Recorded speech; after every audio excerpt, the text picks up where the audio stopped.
Hello YouTube, welcome back to a brand new video. My name is Kevin and this is the Red Pilling channel. So I want to discuss, is Islam America's biggest threat? So about Islam.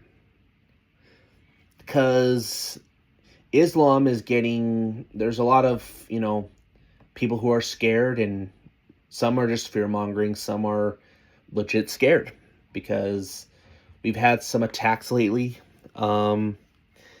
Yeah, the one in Australia almost last week now, that took place at a Hanukkah event. At the Hanukkah event, killed a bunch of Jews.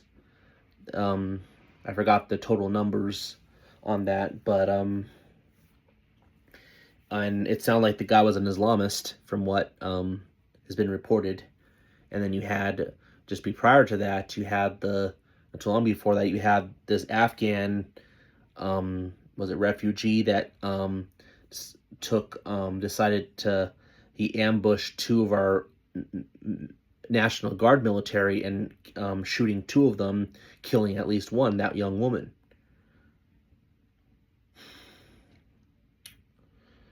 So that's really what's getting traction in this country, is Islam is infiltrating this country. Islam's infiltrating this country. And it's like, well, that's the thing, okay? Yeah, that's a problem, and we should not take it lightly. Islam is it is a problem, especially in Europe.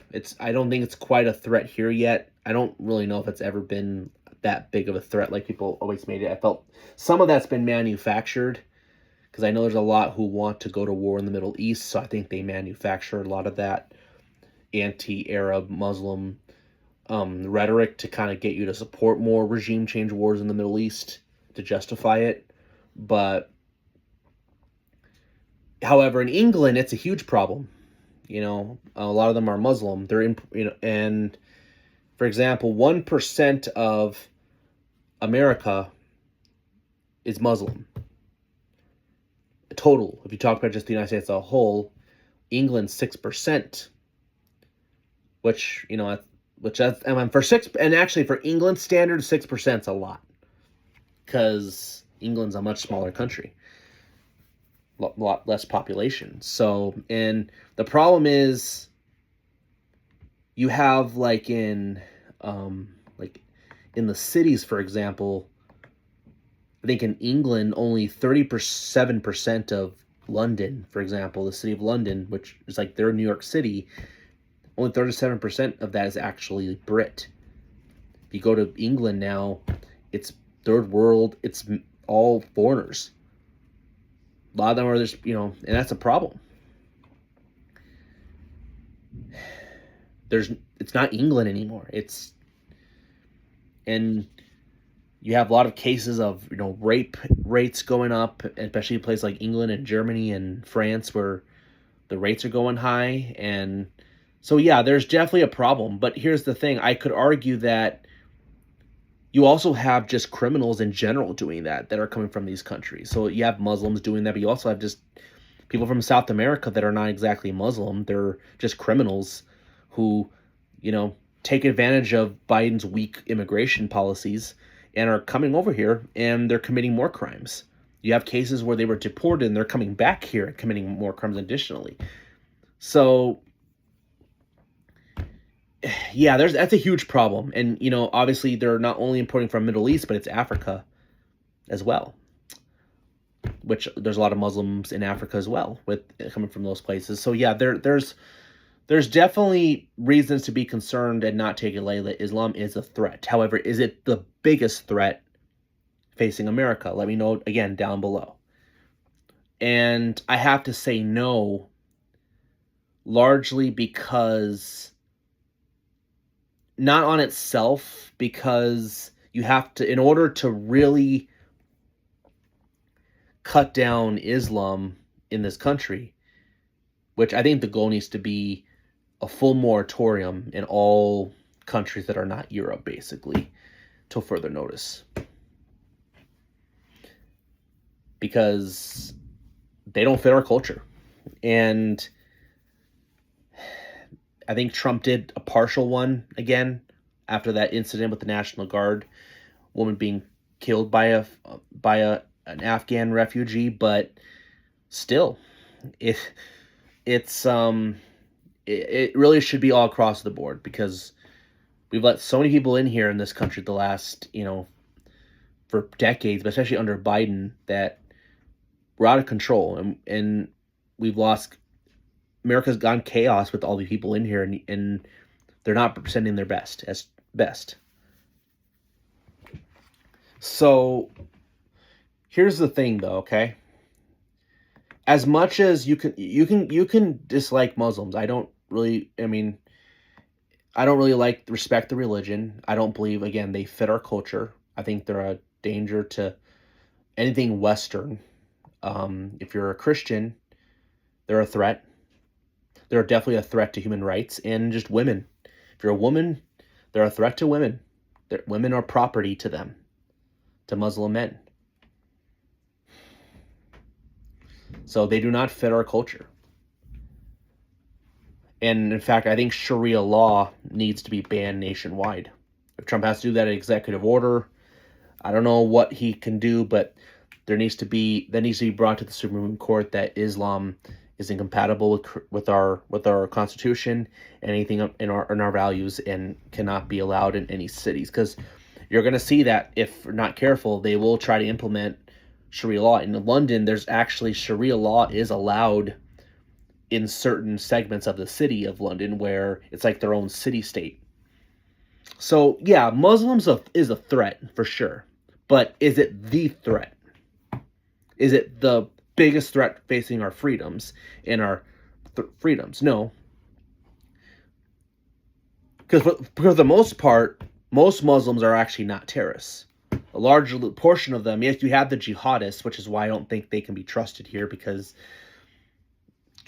but if you really think about it, most of them are just living off the government, like most other foreigners that are not, most non-Muslim foreigners, like in the South America and stuff. They just want to live off the government. Same with Africa.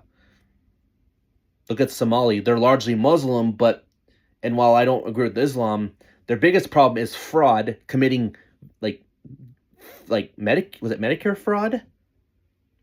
And living off the government and not even learning English or anything in our country. To me, that's what's the biggest threat of them, is their unassimilation. That's also another problem.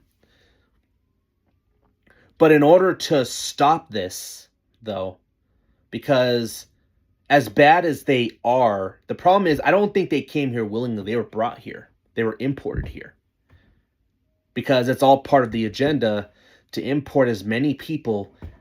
It doesn't matter if they're Muslim, basically non-white. The goal is non-white or non-European. They want to import as many what you would call non-European people in here to destabilize America. Islam is definitely the biggest one they want to use, because Islam is against democratic, and a lot of those people that are in the West, that leadership, they hate Western values too, and they're using Islam, they're using just third world migrants as a whole to break down the West. And so far they've succeeded. And Europe's actually standing up to it. I think America is too, but we have leaders that are beholden to their lobbyist donors and so on. So here's the thing. In order to stop this, in order to know where the threat's fully coming from, because again, they were brought here, right? This was manufactured to try to break down our country, and so same with Europe, right? The biggest problem with Islam, again, is also the fact that you have the people who fund it to come here. In order to stop Islam, if the goal is if you're afraid of Islam, the threat of Islam, which they are, you also have to cut the head off the snake of where the money is coming, and where the money and where the effort is to basically import these people to come here. This is why foreign policy is important. Staying out of wars. is important because wars cause refugee crises uh, as well. What people don't talk about, or way we conduct foreign policy has caused a lot of problems.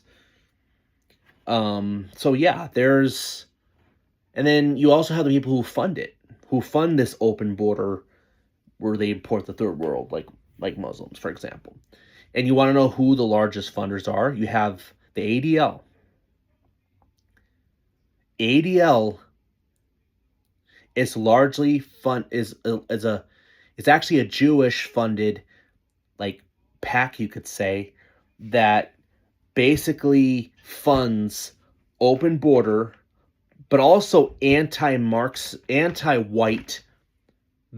views on white Americans, right? So, so there's that. You have the Marxist Jews.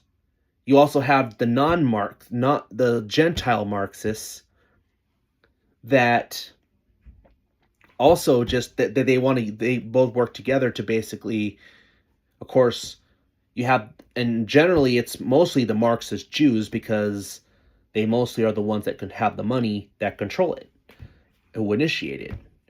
Which is funny, the Zionists and Marxists are not the same, but they actually seem to be one and the same token because they're basically doing the same thing, and they both want to import the third world to either one wants to just use it to de-white America. That's really what it's about. It's de-whiting America. One's just pro-Israel, one doesn't care about Israel. Because not all Jews care about Israel. Some are actually anti-Israel. So, but you also have Catholic charities. The largest funders of open borders have been these fake Christian charities that have been funding this. So let me get this straight. You're funding open border third world, including the Muslims, like refugees, ones that want to kill Christians. And let's just make sure you understand that they also want to kill Christians as well. Let's just make sure that people acknowledge that we exist too. And yes, I don't forget about you too, Jews. They want to take out the Jews as well, but largely you're the ones funding your own demise by importing these people. Look at Mamdani. How do you think Mamdani got here? In fact, I thought Mamdani came here legally, but there's actually a scandal that he made, the mayor who won New York, but he may not be legal actually. We don't know. That's hasn't been confirmed yet, but look what you bring. Look what they funded. You claim to want to stop anti-Semitism, but you imported somebody who doesn't assimilate, and now you're complaining that he brought anti-Semitism. Well, you're also funding these people also. So it's hypocritical and it's silly, and that they're cutting their own nose off their face. It's ridiculous how foolish some people can be. Your own demise.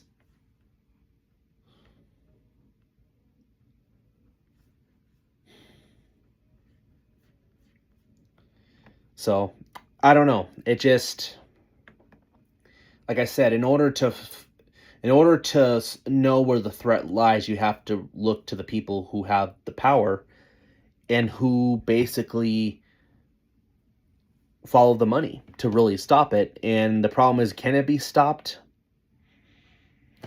I have to say, I don't know if it can be stopped, because look who owns these people, our leadership. But basically, I mean, and it's not because they're Jewish. People are going to take my video out of context and say I'm being anti-Semitic by stereotyping Jews, but you have to look at who has the power in this country, okay? Not all Jews are rich, okay? But generally the wealthiest people in America who are funding a lot of the Marxists, but also the open borders, and a lot of the Zionist stuff that you're seeing, the donors class, a lot of them are largely Jewish. At least culturally Jewish. Some believe in Israel. Some just believe in Israel, right to exist, whatever. But They're funding all this stuff. So yes, Islam's a threat, but if they were not funding this, we would not be getting this. Same with the Christians. If you guys were not the Catholic Cherries, if you guys were not funding this stuff, we would not be getting the Christian hate from these people in here. So again, they were brought here as well. And here's why. I'm going to get to that. So Tucker Carlson had an interesting perspective. I know he's gotten a lot of flack lately by something he said about Muslims as well again, but about a lot of Republicans are not happy with something he said about Islam. But you have to forget, a lot of them voted for Trump as well. There are patriotic ones that exist that it's kind of funny. A lot of the generic a lot of the Zionists and some of the Arab Muslims who are patriotic, a lot did kind of colluded together behind Trump because Trump promised peace. Who would be against peace? So there's that. But for example, Tucker talked about Somalis, okay? And if you understand why these people are here and why they're coming here, you need to understand an example of basically that. So here it goes. Right at the bottom. Maybe not the bottom, maybe there are decisions made in this country exacerbated what might have already been a problem. And the first is how they got here. So how do we get immigrants in the country? Well, traditionally, if you're an American, you assume that people come into this country, they're allowed into this country to fill a labor void. We need, I don't know, stonemasons. Hey, there's a lot of skilled masons in Italy, let's import them. And that's a lot of our Southern Italians to this day have ancestors from below Rome whose, skill was stonemasonry. So they came here and they built National Cathedral in Washington and a lot of other, New York Public Library and a lot of other things. That was the model for immigration for over 100 years. We need this. Let's find people who can do it. We don't have the right people. Let's bring them in. That's the idea behind H-1B. Build a website you love with Wix.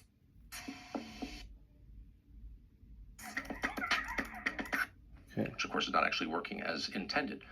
But the Somalis we're talking about had nothing to do with that. There was not one economist in the United States who looked at the numbers, took off his glasses and said, we need some Somalis and we need them fast. No one ever said that because it's never been true and likely never will be true. The Somalis who live in the United States came here as refugees. So the assumption is if there's a problem in the world, the United States has a moral obligation. No one ever clarifies where this obligation comes from, but it's pre-existing. It's just in the Constitution somewhere, to bring that person and all of his relatives to the United States and pay for everything because that's who we are. So that's the idea. People dispute it. But it becomes mandatory the second the United States government intervenes into someone else's conflict. So the principle is called invade the world, import the world. At the tail end of every American intervention around the world, we import, with the help of the State Department, all kinds of NGOs, Catholic Charities and HIAS and all these different groups, we import, quote, refugees from the country in whose internal affairs we are tampering and whose citizens we have killed, sometimes in large numbers, since we bring them over. The Montagnards, the Afghan translators. So the Somalis got here because there was a Somali civil war in the early 1990s. The United States intervened in a limited way, and for doing that, got punished, and a number of Americans died.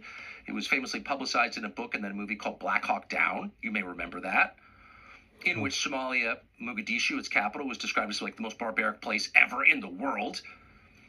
And so it was out of that that arose our obligation to bring in hundreds of thousands of Somalis. So again, it's not an accident when the United States intervenes or backs an intervention somewhere in the world. You can be certain the people from that country will be living in your zip code within 10 years. And that's exactly what happened. Somalia is not a huge country, so we only have hundreds of thousands. In other cases, we've got millions. And by the way, some have done fine, and some have done great. The Vietnamese did well. The Catholic Vietnamese did well. But whatever, that's how they got here, because of our foreign policy. So that's the first thing to know.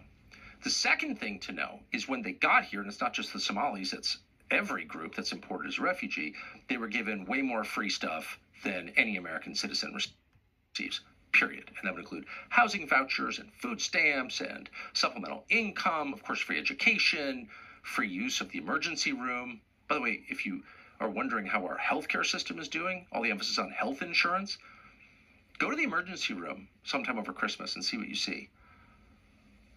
Someone who works here had a grandmother who wound up 2 nights ago in the emergency room with a broken hip, and she spent 2 days in the hallway on a stretcher. They finally just gave her opioids to keep her from writhing because there was no room, because it was so packed with refugees and other migrants, economic migrants. So basically our healthcare system, our hospitals, the place where you go when you're sick, totally destroyed by this last wave of immigration. So there you go. So basically that sums it up right there. I mean, foreign policy is a lot to do with it. So why are all these Muslims concentrated in a place, let's say, because Islam's not, like, again, it's only 1% of this country, but like, why is 55% of Dearborn Arab? Same with 25%, or I think it's in the 20% range in New York City, or I think again, Somalis, a lot of them are Muslim too, mostly Muslim. You know, it's like in Minneapolis, and I heard Maine is another place. I guess he said Maine as well on there. Seems to be a place where they're concentrated in. It's like, why are these people, which are not that big, so concentrated here? How do they get here? Well, there you go. It's not like they just came here willy-nilly. They were imported here. Our country invades their country, destroys it, destabilizes it, and then we wonder why they come here and how they ended up here, and they end up in their zip code. So, for example, that's why I'm not really on keen with war with Iran. That's why this whole thing with trying to get us into war with Iran and now with Venezuela. Again, you cause a war in the name of regime change, a reckless war that has no benefit possibly either.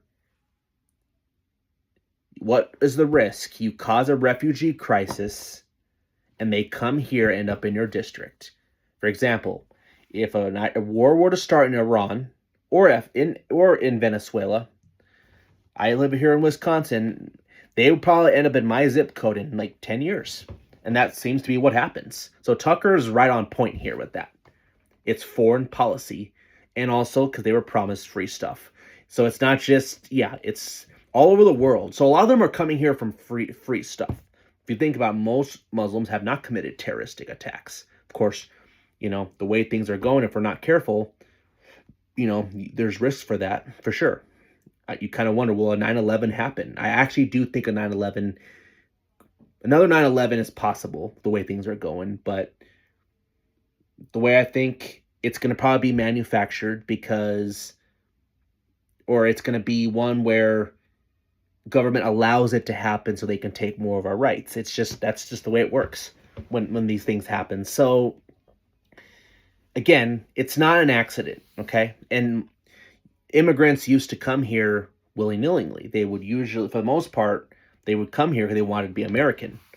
The Germans that fled Nazi Germany, a lot of them were refugees, but, you know, either way, they wanted to be American. They kind of disowned their German and they became America. We're American now. But that's not what's happening now. They invade these countries and then they import them. And it's done on accident to bring down the West. It's not on purpose. And again, the people who fund it, the neocons, which are largely the Zionists. Funny, the Zionists are more the neocon group. Whether they're the Gentile Zionists and the Zionist Jews, the donor class, which are largely the donor class, they're funding all this stuff to happen. So what do you think is going to happen, people, if we were to invade Iran? They're going to come here. So the people that you don't want to import here, like Muslims, are going to come here. And we all know what happens. They likely will. We know if Trump wasn't president, they sure will. Right? So it's just people don't learn, and it's like they don't want they wonder, and it's like they wonder where it comes from. We destroyed their countries by our constant involvement in every conflict, and the fact you have people cheering on it is a problem. That's why I'm not for Greater Israel. Because the goal is to basically make Israel an all, Jewish state, meaning they try to eradicate Christians and Arab Muslims out of there.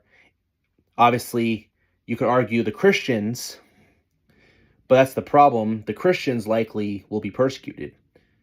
And the Muslims are going to be imported by the West. Because if you're going to remove, basically ethnically cleanse them, meaning you're going to remove them from these territories, because that's the goal, is to expand in other territories, like in parts of Turkey, Syria, Egypt, and a couple other countries. That's the agenda they're eventually trying to get. What do you think is going to happen? They're going to be sent to the West. So you have the Zionist right who are sending them over here, and you have the Marxists, the secular liberal ones that import them here, funding by bringing them in here, like George Soros and a lot of the donor class. A lot of Trump's donors that happen to be Jewish, a lot of them are fine bringing in these people, by the way, because, well, some are for economic reasons, like cheap labor, but again, all people who don't fit our culture, and then they complain, oh, they're not compatible with our culture. They're not, but they're hypocrites. And I can't take people seriously who fund their own demise. So I don't know if anything can be done about it, but again, the point of this is Islam the biggest threat? And so with that being said, I have to say no, because you have to look at where the power is coming from and who's funding it. And until you cut the snake off the head off the snake of where it's really coming from, or at best the people that are funding it have a change of heart, either you have to make laws against it, or you have to, hopefully these donors will have a change of heart and won't be funding this anymore, and then we wouldn't be having this problem. If you also believe in Trump's view of staying out of wars, Tucker's view of staying out of wars, then we won't have these refugees, and we won't be just bringing all these people. Because it's all designed to bring down the United States. Because they know white Americans don't vote for them, so they need to bring in a new voter base. It's sickening. So, anyway, that's my thoughts on this. Again, that's all I have for today. So if you like this video, please like, comment, let me know what you all think. Do you think Islam's the biggest threat? What is America's biggest threat? I might do another video. The next video I plan to do is addressing anti-Semitism next. But anyway, so again, but yeah, let me know what you all think, if you like this video or not. If you like this channel, please subscribe and hit the bell for notification. The Red Pilling Channel out.